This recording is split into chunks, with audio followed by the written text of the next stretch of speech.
चढ़ती कला fast news. नमस्कार, चढ़ती कला टाइम टीवी देख रहे सभी दर्शकों का स्वागत है फास्ट न्यूज में। मैं हूं नीलकमल। आइए शुरू करते हैं आज की फास्ट न्यूज। जम्मू कश्मीर यात्रा के दूसरे दिन केंद्रीय गृह मंत्री अमित शाह ने श्रीनगर के प्रताप पार्क में बलिदान स्तंभ का शिलान्यास किया। शहर के ऐतिहासिक लाल चौक के पास प्रताप पार्क में यह स्तंभ बनाया जा रहा है। इस दौरान शाह ने राजनेताओं के साथ मुलाकात भी की और शहीदों के परिजनों से भी मिले। अपनी 2 दिवसीय यात्रा पूरी करके अमित शाह दोपहर को दिल्ली लौट आए, जहां मणिपुर हिंसा को लेकर ऑल पार्टी मीटिंग में उन्होंने शामिल होना था। बटाला से बड़ी खबर सामने आ रही है, जहां शिवसेना समाजवादी के संगठन मंत्री राजीव महाजन पर आज दोपहर को सिटी रोड स्थित एक शोरूम में 2 अज्ञात युवकों द्वारा गोलियां चला दी गई। इस दौरान राजीव महाजन, उनके भाई अनिल गुप्ता और उनका बेटा मानव गंभीर घायल हो गए हैं। वहीं स्थानीय लोगों द्वारा राजीव महाजन और उसके भाई को इलाज के लिए बटाला के निजी अस्पताल में दाखिल करवाया गया है, जहां डॉक्टरों ने उनकी गंभीर हालत को देखते हुए उन्हें अमृतसर रेफर कर दिया। इसके साथ ही घटना के कारण शहर में डर का माहौल बना हुआ है। जम्मू कश्मीर की पूर्व मुख्यमंत्री महबूबा मुफ्ती ने शनिवार को पटना सिटी के तख्त श्री हरिमंदिर साहिब गुरुद्वारा में मत्था टेका और देश में अमन चैन के लिए दुआ मांगी। इस दौरान गुरुद्वारा प्रबंधक कमेटी के सदस्यों ने अंग वस्त्र एवं सिरोपा देकर उन्हें सम्मानित किया। महबूबा मुफ्ती ने गुरुद्वारा में किए जा रहे सामाजिक कार्यों को भी देखा। इसके बाद पत्रकारों से बातचीत के दौरान उन्होंने कहा कि बिहार आकर उन्हें काफी अच्छा लगा है। उन्होंने कहा कि भारत एक ऐसा देश है जहां सभी समुदाय हिंदू, मुस्लिम, सिख, ईसाई एक साथ मिलकर रहते हैं। गोवा की एक अदालत ने हरियाणा की भारतीय जनता पार्टी नेता सोनाली फोगाट की हत्या के मामले में मुख्य आरोपी सुधीर सांगवान को जमानत दे दी है। पिछले साल अगस्त में फोगाट अपने 2 सहयोगियों के साथ पार्टी करने के बाद अंजुना गांव में मृत मिली थी। दोनों पर आरोप है कि उन्होंने फोगाट को प्रतिबंधित मादक पदार्थ खिला दिया था। प्रधानमंत्री नरेंद्र मोदी ने वाशिंगटन के रोनाल्ड रीगन बिल्डिंग में भारतीय समुदाय को संबोधित करते हुए एक अहम घोषणा की है। पीएम मोदी ने कहा कि H-1B वीजा को रिन्यू करने के लिए अमेरिका से बाहर नहीं जाना पड़ेगा। उन्होंने कहा कि अमेरिका के 2 और शहरों में भारतीय वाणिज्य दूतावास खोले जाएंगे। मोदी ने कहा कि अमेरिका के नए वाणिज्य दूतावास में बेंगलुरु और अहमदाबाद में ही खोले जाएंगे, जो in country renewal H-1B visa पेश करेंगे। भारत इस साल सिएटल में एक नया वाणिज्य दूतावास खोलने जा रहा है। इसके अलावा अमेरिका के 2 और शहरों में भी भारतीय वाणिज्य दूतावास खोले जाएंगे। मशहूर अफ्रीकी अमेरिकी अभिनेत्री और गायिका मैरी बिलबेन ने वाशिंगटन डीसी में रोनाल्ड रीगन बिल्डिंग में भारत का राष्ट्रगान गाकर सभी को रोमांचित कर दिया, जहां प्रधानमंत्री नरेंद्र मोदी ने भारतीय समुदाय को संबोधित किया। इतना ही नहीं, जन गण मन गाने के बाद मैरी ने पीएम मोदी का अभिवादन किया और उनके पैर छूकर आशीर्वाद लिया, जिसका एक वीडियो सोशल मीडिया पर खूब तेजी से वायरल हो रहा है। पटना में विपक्षी दलों की महाबैठक में शामिल हुए नेताओं में सहमति बनी है। अब अगली बैठक शिमला में रखी गई है। 12 जुलाई को बैठक का आयोजन होना है। इसमें एकजुटता को लेकर अंतिम फैसला होना है। बैठक खत्म होने के बाद नेताओं ने बाकायदा इसकी घोषणा की। पटना में हुई 15 विपक्षी दलों की एकजुटता बैठक में ममता बनर्जी, अरविंद केजरीवाल, भगवंत मान, एमके स्टालिन समेत 6 राज्यों के मुख्यमंत्री और अखिलेश यादव, उद्धव ठाकरे, महबूबा मुफ्ती समेत 5 राज्यों के पूर्व सीएम शामिल हुए। इसके अलावा राहुल गांधी और कांग्रेस अध्यक्ष मल्लिकार्जुन खड़गे भी बैठक में मौजूद रहे। शनिवार सुबह पंजाब पुलिस और बीएसएफ द्वारा सर्च ऑपरेशन के दौरान चाइना के बने एक ड्रोन को बरामद किया गया। इस संबंध में जानकारी देते हुए डीएसपी भिखीविंड प्रीत इंदर सिंह ने बताया कि पुलिस और बीएसएफ द्वारा संदिग्ध इलाकों को सील करते हुए बॉर्डर के नजदीकी सभी इलाकों में सर्च ऑपरेशन चलाया गया। इस दौरान ड्रोन बरामद किया गया।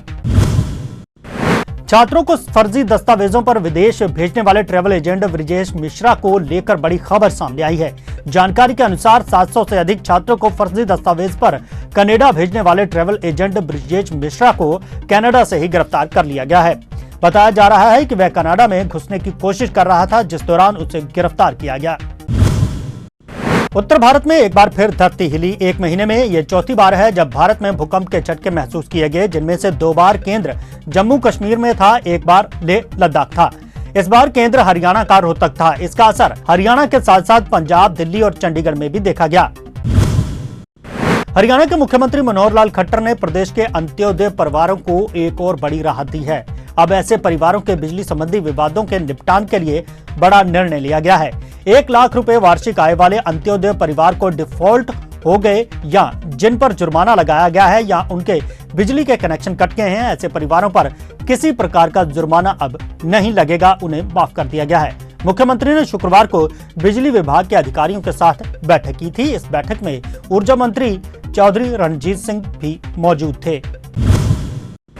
उत्तर प्रदेश के मैनपुरी जिले में एक दिल दहला देने वाली वारदात सामने आई है, जहां पर घर में सो रहे 5 लोगों की बेरहमी से हत्या कर दी गई। हत्या करने के बाद आरोपी ने खुद को भी गोली मारकर आत्महत्या कर ली। आरोपी ने सारी हत्या फरसे से की। इस घटना के बाद इलाके में सनसनी फैल गई है।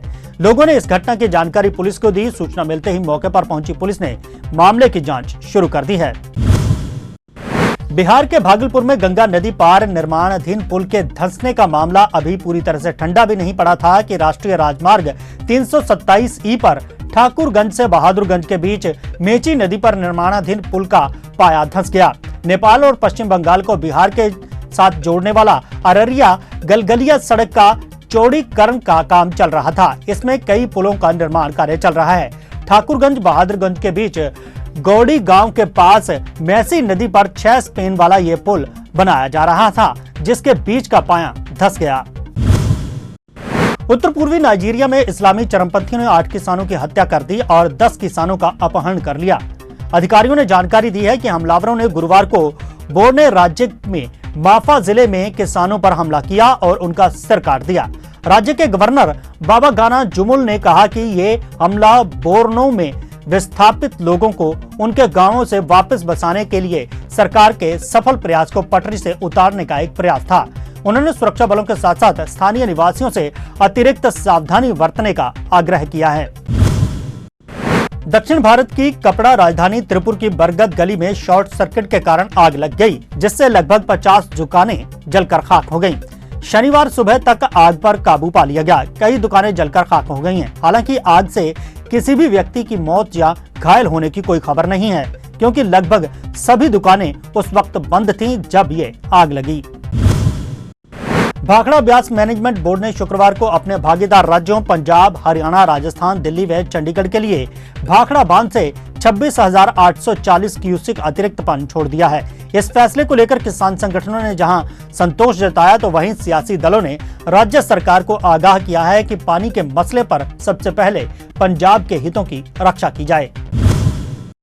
पंजाब में विभिन्न जिला परिषदों और पंचायत समितियों के कच्चे मुलाजमों को गैर कानूनी तरीके से पक्के करने का मामला सामने आया है। मुख्य सचिव विजय कुमार जंजुआ के आदेश पर विजिलेंस ब्यूरो ने जांच शुरू कर दी है। पंचायत विभाग के 138 कर्मचारियों की सूची सौंपी गई है, जिन्हें नियमों के विपरीत नियमित किया गया है। विजिलेंस ने इन लोगों की सूची 6 रेंजों के अधिकारियों को भेज दी है। जांच में पता लगाया गया कि आखिर इन्हें किसके आदेश पर पक्का किया गया है, इसकी जांच हो रही है।